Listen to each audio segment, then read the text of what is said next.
Hello, guys and gals, me Mudahar, and yesterday a PlayStation reveal, a state of play happened, something that apparently was like in theaters.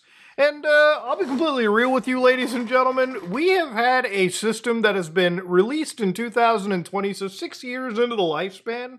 And I'm just going to be real with you. I don't really think that these games that are coming out are all that crazy impressive.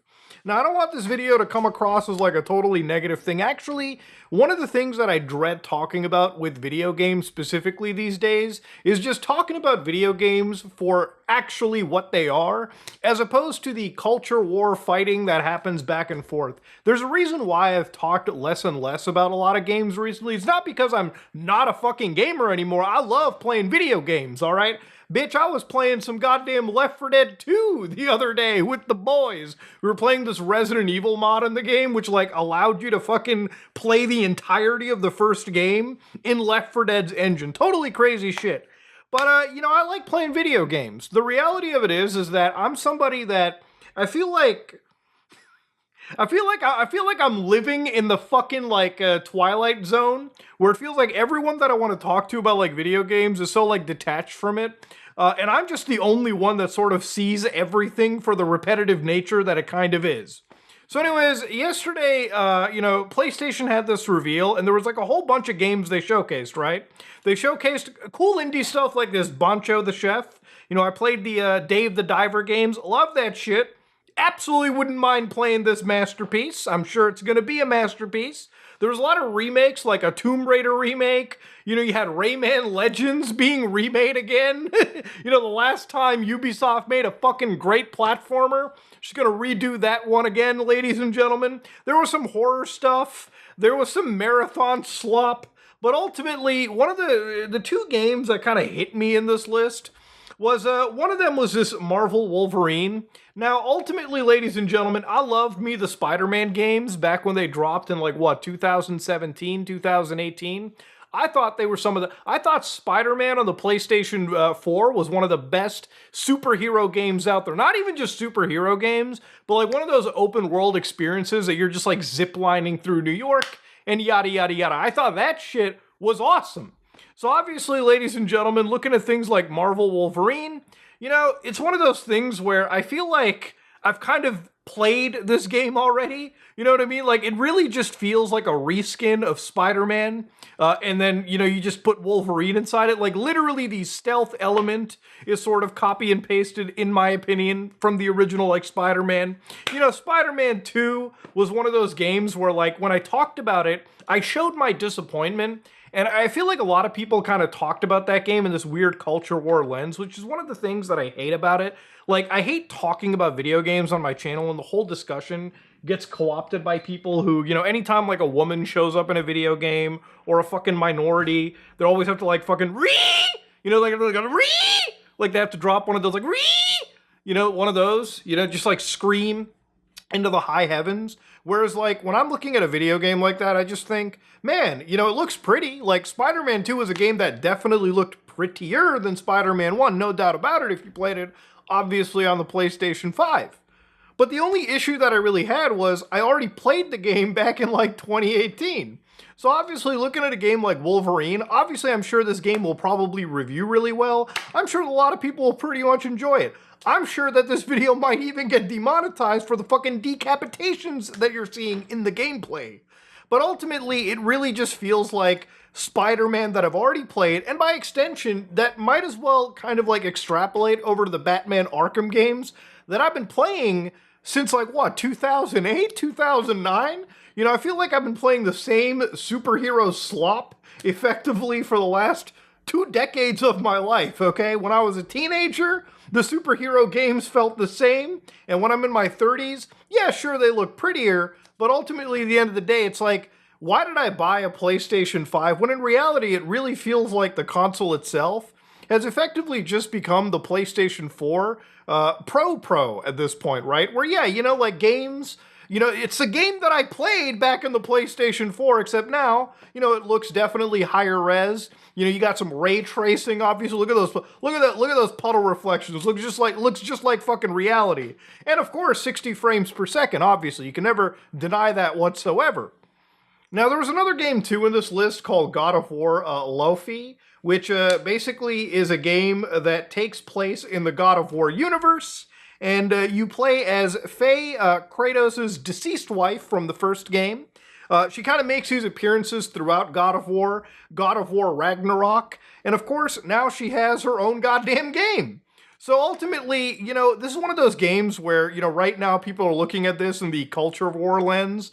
Like, obviously, some of the top tier discussions, I think Asmongold was like saying, nobody wants to play as this like a woman in her 40s. Everyone's been saying that she's been like uglified. This is like the woke media trying to like uglify women. At the end of the day, all right, ladies and gentlemen, I think she looks fine to me. I don't really care if I'm playing as a woman character.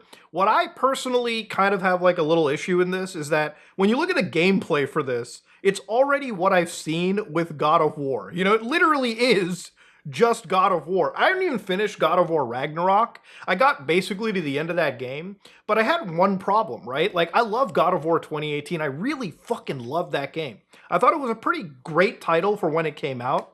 But when God of War Ragnarok dropped on like PlayStation 4 and 5, it was one of those games where I was like, it felt literally like a DLC. It didn't even really feel like a sequel. Like, yeah, it looked prettier. Yeah, it had some, it looked prettier. It ran at a higher frame rate, but it just felt like the exact same retread gameplay-wise of what I played in 2018. When I had my balls blown away back in like God of War 2018, or 2019, God, time is flying.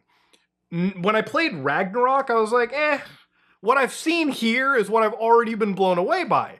And the reality of it is that looking at this game, I definitely can say it looks prettier for sure, about on the same par as something like God of War Ragnarok. Like, at this point, visuals in video games have gotten so good that it all just, like, the diminishing returns are there. We're long away from the days of the PlayStation 1 to 2 to 3 to 4, where, like, those jumps actually felt like real, tangible, technical jumps. What I'm kind of seeing over here is, again, the same sort of gameplay that I would have seen in the last two God of War releases, right? And I don't feel like the scale of it is really evolving at that same level. Like, even in this section where, like, she's going through this sort of corridor, I remember way back when the PlayStation 5 was launching, motherfuckers were like, but do you know that we're gonna get rid of these because we have an SSD now? We don't have to worry about loading zones? This literally is like another fucking loading zone. I thought we were kind of past stuff like this. But then you get to the combat, obviously, and, again, you have to go through effectively a pretty lengthy cutscene to even reach the actual gameplay, and I'm kind of cutting through it. And I shouldn't be bitching about, like, cutscenes whatsoever, because I really love Kojima games like Metal Gear Solid, which effectively, still to this day, hold the record for, like, the longest cutscenes in video games. And again, to cut through with it, ladies and gentlemen, yes, these are, again, similar fights and patterns. The UI even feels incredibly similar. I think the only new feature that I might be seeing is that she can jump and double jump at any given moment, which, I don't know about you guys, I've been playing video games since I was a fucking kid. Jump buttons are not going to blow my cocks away any fucking more. Now, ultimately, I think the discourse surrounding this has kind of left me a little bit more jaded than I once was. For instance, you got people on the actual God of War Reddit going, I just can't seem to understand this community after the announcement of the new game. I don't know. To me, the gameplay looks really interesting. It feels more dynamic. It's cool that we're getting the jump and double jump back, and the combat has clearly been ramped up. I don't know if you were watching the same footage, pal, but it just felt like the same combat. I mean, it felt like the same intensity that I saw in the beginning of the original, like, God of War 2018. When you're fighting, I think it's like Baldur, who are you fighting? You're fighting, I think Thor's kid in the beginning of it. I forget the name. It started with a B. But I remember the intensity of that first cutscene. I felt the exact same intensity with this, recent reveal. You had, like, God of War Ragnarok, which, God, again, I didn't even get to the end of that game.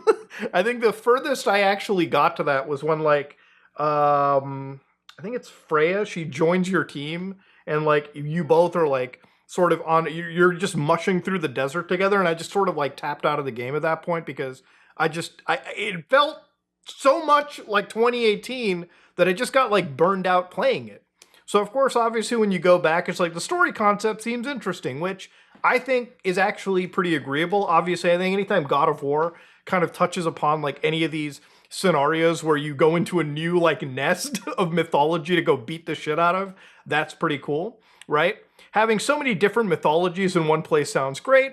All of a sudden, people don't like this game because we're not playing as Kratos, and on top of that, we're playing as a woman?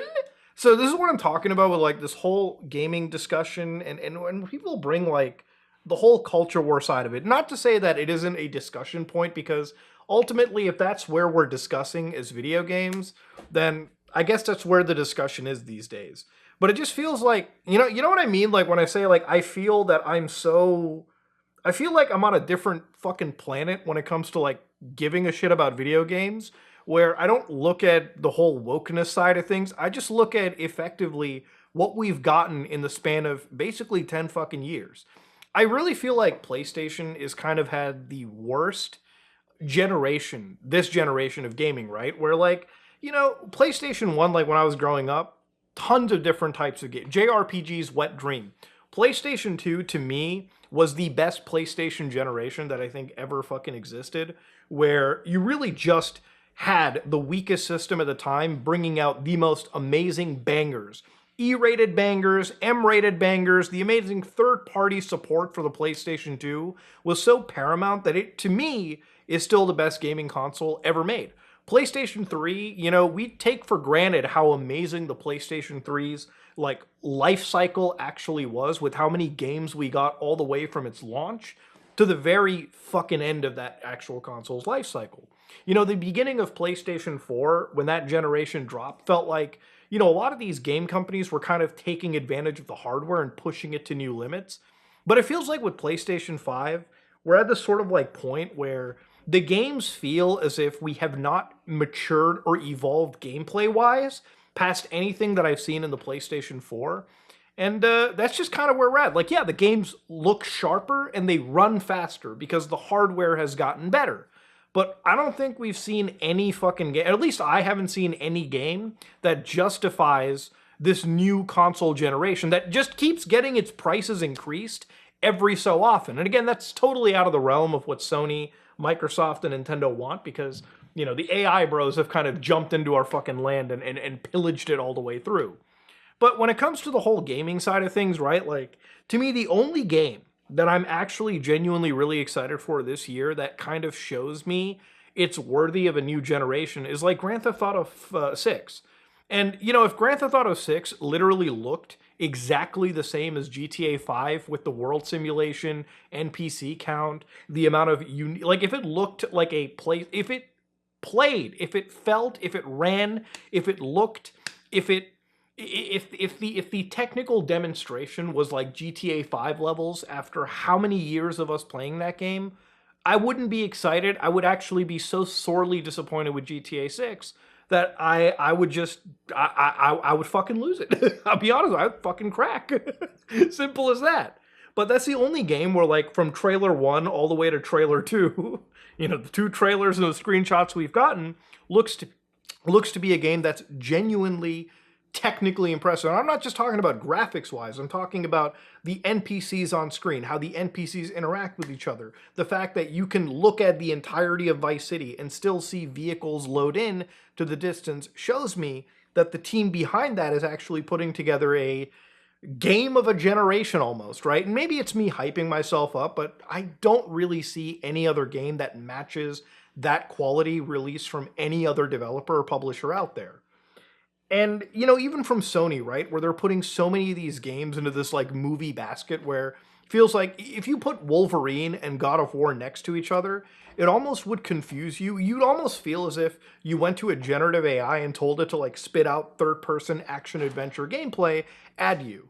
And that's just, I guess, where my mind kind of is right now. I guess that's where my thought processes are. It's not that I'm, like, done with, like, gaming. It's just, like, I feel like a lot of the games that are coming out, the discourse surrounding them isn't even focusing on the fact that these games, at least from like a gameplay perspective, seem like they're hard stuck in like pre-COVID almost, right? And maybe COVID did have some sort of like play in this where like games were so severely delayed or the industry got so fucked up because the world was on pause that I guess, technically speaking, it's going to be a while before we actually get newer, more unique games.